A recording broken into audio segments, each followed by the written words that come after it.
Today's lesson is September runs and zombie fish, the real salmon chaos. Hi, everybody. I'm Roger. And I'm Mike. And today we're going to continue talking about salmon swimming upstream to spawn. When they do that, it's called a salmon run. But where we left off last time, we talked about something called zombies and zombie fish. I did not know this about salmon, but I guess as they swim upstream to end their lives in the area where they were born, their bodies start changing and they actually act like zombies. If you've ever seen zombie movies before, of course, you see these people coming out of the ground because they're dead and they don't have all their flesh with them. If you have seen that one movie, I think it's Train to Busan or something like that. It was a Korean movie that came out about 10 years ago or so. That's a good example of zombies. They attack you and things like that. So, yeah, that's why we're calling them zombie fish. I guess we would call a creature like that undead. It's almost like their bodies have died, but they are still animated. They're still moving around. But don't worry, I don't think zombie salmon are trying to eat the brains of other salmon like the zombies in horror movies are trying to do to their fellow human beings. But yes, their lives end as they're still basically swimming upriver to spawn for the final time in the same river in which they were born. An absolutely fascinating life story there.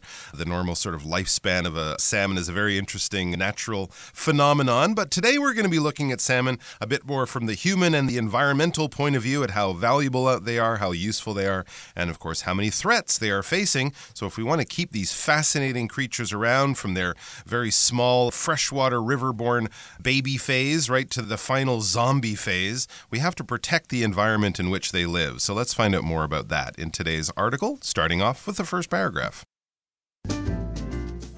As a keystone species, salmon play a central role in both their freshwater and ocean ecosystems. The nutrients from their bodies help sustain river life, feeding everything from insects to large animals.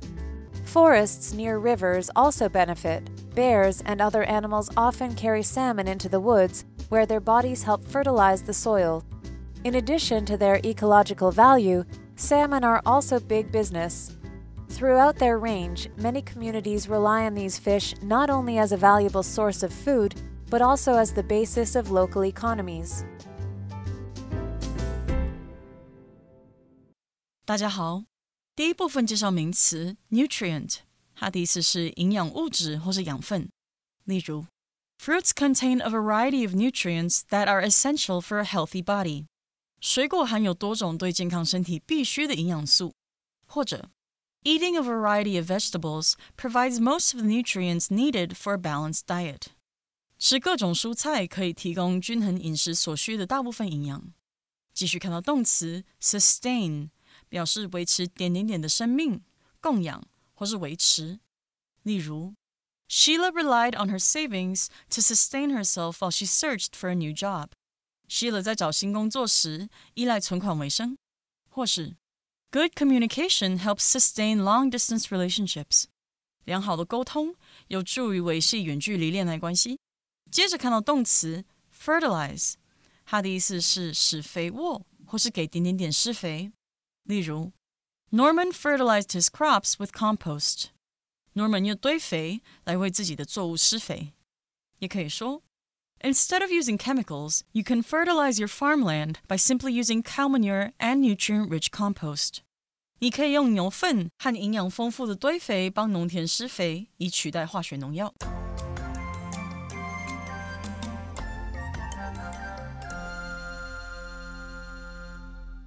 All right, it's time for us to talk about the first paragraph. It says, as a keystone species, salmon play a central role in both their freshwater and ocean ecosystem. So keystone here just means something that's very important. In a stone arch, for example, the rock at the very top that keeps it all together is called the keystone. And so this is basically a very important kind of fish in the ecosystem. If you don't have it, you're going to have a major collapse and people are going to starve and the world's going to end and things like that. So they play a central role in both their freshwater ecosystems and their ocean ecosystems. An ecosystem is just the environment where all these things relate to each other and they eat each other, and it just continues to move forward and everybody can keep on living happily ever after. There you go. It's kind of like a very large habitat or environment, this sort of chain of life, all these interconnected animals. And yes, you remove one animal, especially an important one, a keystone species, and pretty soon it is hard to sustain life in that ecosystem, in that environment. Here's a few examples of all the things salmon can do. It says the nutrients from their bodies help sustain river life, feeding everything from insects to large animals. So like many different species, they contribute to the environment around them through a lot of their nutrients. This could be, of course, from when their bodies die, when they die and their bodies decompose, and nutrients, elements from their body, vitamins, proteins, minerals, things like that, can be treated as food, can be used as a food source for other animals in the ecosystem. And it could also be their poop, right? Animals poop, and that spreads things around, and that has helpful chemicals in it that can help plants grow, or other animals can feed off it. So basically, just by living, their bodies help other animals live, provide food and sustenance for other animals. And notice that word sustenance, which is a word we often use for food and water, the things that we consume to stay alive. Well, the sustenance, those foods, they sustain river life. To sustain something is to keep something going. If you're trying to work out, you might want to sustain your level of effort longer and longer each day to try to get healthier and healthier. If you sustain a conversation with someone, maybe you keep that conversation going, even if you're a little bored or have to go or have something else to do. If someone is sustaining the conversation, they're continuing it on, giving it more life or giving it more momentum. So their bodies can help to maintain or sustain life, and they feeding everything from insects to large animals. So insects can eat parts of their body or their poop, possibly, small fish. And then large animals, we've all seen those pictures of bear catching salmon as they swim upriver. Right, so feeding here just means giving somebody or something some food to eat. To feed on means that you eat that thing yourself in order to sustain yourself. And we've got this pattern here from to. We've got from insects to large animals. We've got a whole range of living things that benefit from salmon as they're decomposing or as they're decaying or as they're pooping, as you said, or peeing as well. And forests near rivers also benefit. Bears and other animals often carry salmon into the woods where their bodies help fertilize the soil. So yes, the forests near the rivers, right next to them, also benefit, even though the salmon aren't swimming in those forests. They can't. They have to stay in the river. But of course, the bears and other animals will catch those salmon, and then they'll carry them into the woods to have a private little meal or something like that. And then the bodies will help fertilize the soil. Okay, so the bear probably doesn't eat the whole fish. Maybe it throws away the scales or the hard parts, the bones or whatever. And then they will decompose and fertilize the soil. If you fertilize something, you make it fertile. You make it able to produce plants. You have all sorts of nutrients and vitamins and minerals and things in the soil so that more plants can grow from that soil, like trees or other kinds of plants. There you go. So that's what they're doing for nature, but what about for people? It says, in addition to their ecological value, or their value to the ecology, to ecosystems, to habitats, to nature in general, salmon are also big business. And of course, bears and fish are not really into business. This is the human side of how we use salmon. Throughout their range, many communities rely on these fish, not only as a valuable source of food, but also as the basis of local economies. Yes, of course, throughout their range, throughout the places in the world that we find them, all the different areas of the world where salmon are found, many communities, many different habitats and places where humans are living, from native villages up to small towns and stuff, they depend on salmon,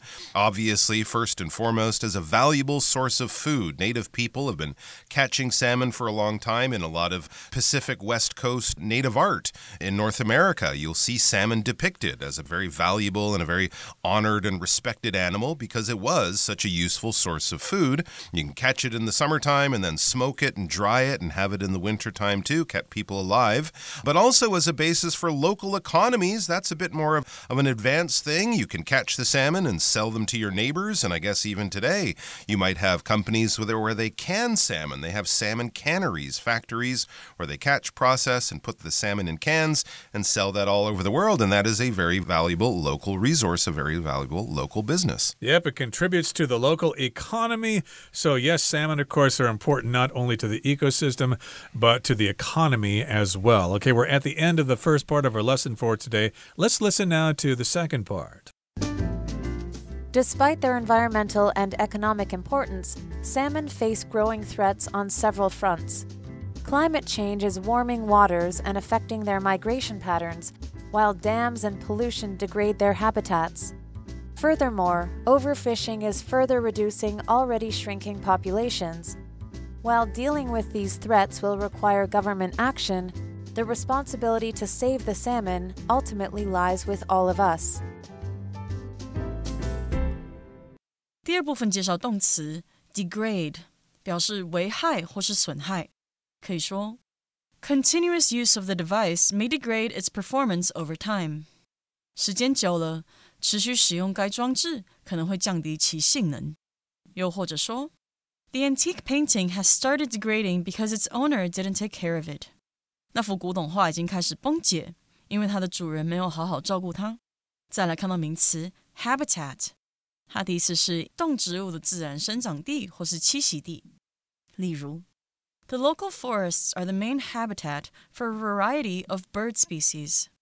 当地的森林是各式各样鸟类的主要栖息地。再看一个例子 Pollution is threatening the habitats of many creatures that live in the ocean. 污染正在威胁许多海洋生物的栖息地。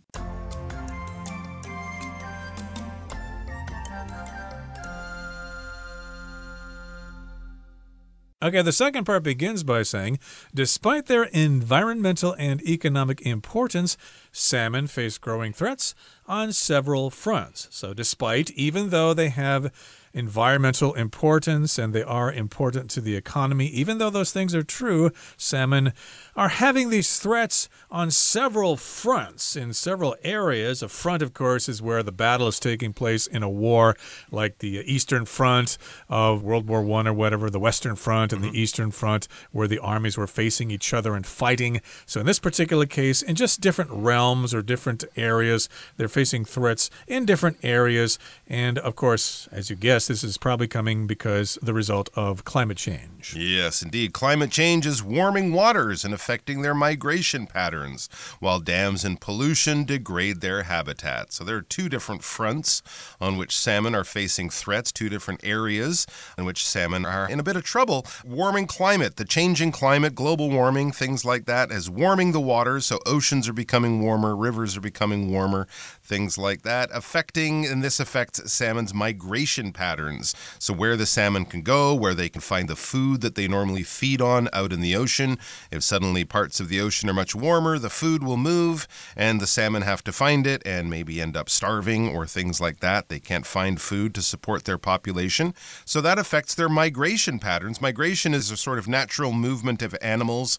We often think of animals flying north in the summertime when it gets warmer up there, and then they fly south in the wintertime to stay with the warm weather. And I think a couple months ago, didn't we talk about the great wildebeest migration across Africa, where these large animals follow the rains and follow the fresh grass to different areas? They travel there, then they travel back, and they kind of do this annual traveling throughout the year, and it's a natural process. So the way they travel, the places that they go will change because of changing water temperatures. And then inland, in rivers, dams and pollution. People dam rivers to try to control the flow of the water, maybe also to create electricity through hydroelectric dams. They build these large walls kind of across a river. And then, of course, human populations create pollution. We're putting garbage in the river, we're putting chemicals in the river, we're putting wastewater, and that can change the water, make it unhealthy, and it degrades the habitats of the salmon and other animals that rely or live in that river. When you degrade something, you kind of lower it, you make it worse, you damage it in in some kind of way. If someone's opinion is degrading, that means it's getting worse and worse. You're hearing more and more bad things about that person. Or when we think of rust or wear and tear on an engine, you might have to get your car repaired after 5 or 10 years because the engine is degrading, it's getting older, it's getting run down, it's getting damaged. So pollution damages their habitats, their ecosystems, the places in nature that they live. So not only are they in trouble in the oceans with these warming waters, but then inland with dams and pollutions and things that humans create more directly, that can threaten them when they are in their freshwater habitat. And furthermore, or in addition, also, overfishing is further reducing already shrinking populations. So we have this problem of overfishing. We're just fishing too much for those fish, and we're not really replenishing the stock or letting them rebuild their populations. We're just fishing too much in the oceans. We're taking too many salmon out of the ocean or lakes or wherever, rivers, and they just can't keep up with that loss in their population, the number of fish that there are. And while dealing with these threats will require government action, the responsibility to save the salmon ultimately lies with all of us. So most of us think, well, if there's overfishing, we expect our government to take care of this problem, okay? That's why we elect them. That's why we vote for them. You guys need to take care of this problem for us. But still, the responsibility ultimately, in the end, lies with all of us. We all need to contribute to the salvation of salmon so that they can continue to swim up and down those rivers and be caught by bears and fertilize forests and things like that. So yeah, we do need to be aware of what we're doing. Ultimately just means finally, in the end, we are the ones who are ultimately responsible for this. It lies with all of us. To lie with just means it's here with us. We have that responsibility. Okay, we're at the end of the second part of our lesson for today. Here comes the third part. Supporting salmon-safe businesses, reducing plastic use, and pushing for protective policies are all actions that individuals can take to help. Only by protecting salmon can we make sure that these amazing fish continue to support ecosystems, communities, and future generations who deserve a thriving natural world. 第三部分看到动词 deserve 指的是应得或是值得。举例来说 Our team deserved to win after all its hard work. 在付出所有的努力后，我们这一队值得得到胜利。又或者说 All children deserve to be loved. 所有的孩子都值得被爱。最后看到形容词 thriving 它表示繁荣的或是兴盛的。可以说 The small town was once a thriving mining community. 那个小镇曾是个繁荣的采矿社区。最后一个例子 The resort is thriving because of the hot summer. 这个度假村因为炎热夏季而生意兴隆。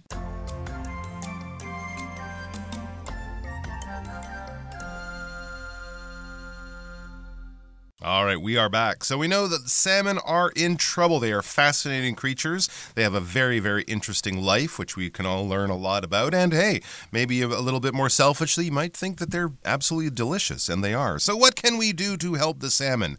That's what we're going to turn our attention to now. We know that the threats that they face, and we know that we don't want to lose these animals. So what do? It says supporting salmon-safe businesses, reducing plastic use, and pushing for protective policies are all actions that individuals can take to help. So yes, you can try to find some salmon-safe businesses. I'm sure finding resources and information about this online is something that won't be too difficult. In general, reducing plastic use is good for every living thing on the earth, except people who own plastic factories. But generally, plastic in the environment is a bad thing for anything that comes in contact with it, both the land that we leave the plastic on, the water the plastic goes into, and the fish that might eat that plastic, and then we eat the fish filled with plastic, and then none of this, of course, is good. So just use less plastic in general.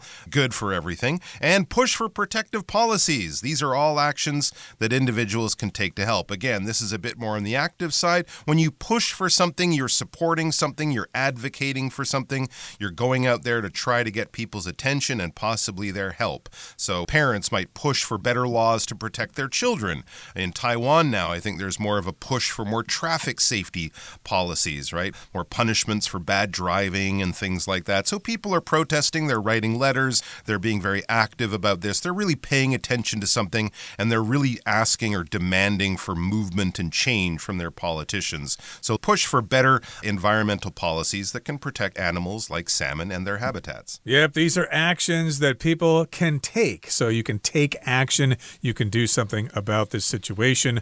Only by protecting salmon can we make sure that these amazing fish continue to support ecosystems, communities, and future generations who deserve a thriving natural world. So again, only by protecting salmon, we have to protect salmon in order to make sure that these fish continue to do what they do. They support these ecosystems, they support communities and the environment and economies and things like that. And also, they will be available for future generations. Imagine your grandchildren not being able to eat a salmon steak. That would be terrible.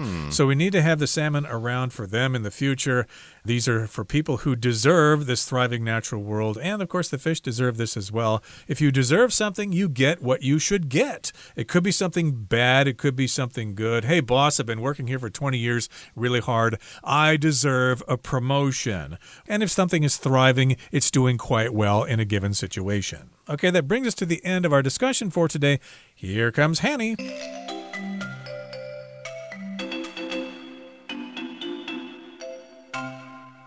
各位同学大家好，我是 Hanny。 我们来看今天的文法重点。课文第二部分提到，气候变迁导致水温上升，且影响它们的迁徙模式，而水坝和污染则破坏了它们的栖息地。好，文中是用 climate change ... while dams and pollution ... 就是表达气候变迁怎么样，而水坝和污染则怎么样。那这个段落还有一句提到，虽然应对这些威胁需要政府采取行动，但拯救鲑鱼的责任最终仍落在我们所有人身上。这句则用到 while 来连接两个句子，去表达虽然怎么样，但是怎么样。好，那我们这边就来整理一下 while 当连接词的不同意思。好，第一个，它可以表达而、然而，用来连接两个对比或不同的陈述，意思相当于 whereas。举例来说， While Ryan likes to travel with his friends, his brother prefers to travel alone.Ryan 喜欢跟朋友一起旅行，而他哥哥喜欢独自旅行。好，第二个 while 可以表达虽然、尽管，意思会跟 although 一样，用来引导让步副词子句。例如 While the car is old, it's still in good condition. 尽管这辆车子旧了，但它的车况还是很好。第三个 while 可以表达 during the time that 的意思，就是表达在什么期间与什么同时，用来引导时间副词子句。例如It started to rain while we were waiting for the bus. 在我们等公车的时候，开始下雨了。好，课文第三部分最后提到，唯有保护鲑鱼，我们才能确保这些令人惊叹的鱼能继续支持生态系统、社区等等。好，文中他用 Only by protecting salmon can we make sure ... 唯有保护鲑鱼，我们才能确保怎么样。这边我们来介绍一下 only 一到句首的用法。Only 当副词，它可以表达只有在的时间、地点或情况。当 only 摆在句首时，之后可以接介系词片语，就像课文里面的 by protecting salmon， 或者是可以接副词子句，像可以用 only when 或是 only if、only after 加主词加动词去做强调用。这时候啊，主要子句的主词跟 be 动词，或是主要子句的主词跟助动词必须倒装。举例来说 ，This extreme step should be taken only when it's necessary. 我们这边把 only when it's necessary 移到句首，然后把主要子句倒装，也就是助动词 should 移到主词 this extreme step 的前方，就会变成Only when it's necessary should this extreme step be taken. 只有在必要的时候才能采取这种极端的做法。好，那补充一下，要是主要子句里面没有助动词，我们就要根据主词单复数以及时态自己生出一个适当的助动词哦。好，那以上是今天重点整理，我们来回顾今天的单字吧。Ecosystem.Pollution has had many negative effects on the river's ecosystem in recent years. Nutrient. Fruits and vegetables are rich in nutrients that help keep a person's body healthy. Sustain. Trees and plants help sustain many animals by giving them food and shelter. Migration. Bird migration usually happens in spring and autumn every year. Habitat. The jungle provides habitats for a wide variety of birds, monkeys, and other animals. Deserve. After all her hard work, Claire deserves a chance to play in tomorrow's game. Thriving.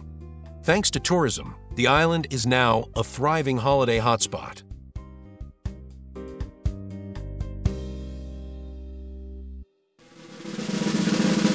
Discussion Starter starts now!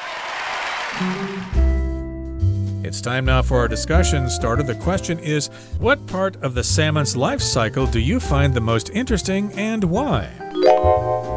I would say the part I find most interesting is when salmon adapt to seawater down there in the estuary. After swimming downriver from when they were born, they'll spend some time adapting their bodies and their lungs, I guess, to be able to switch from living in freshwater to seawater. That just sounds like a very interesting thing because I think very few sea creatures go through a process like that. So I'm kind of interested in the chemistry, what's going on in their bodies to change so dramatically. I mean, I think it's kind of like humans being able to go from breathing on land to breathing in the water. Imagine the changes in your body that would have to occur. Boy, that would be difficult to imagine for sure, but I was surprised to find out that actually some countries are building what are called fish stairs because in a lot of places they have dams and rivers, and of course the salmon can't get past those dams. Right.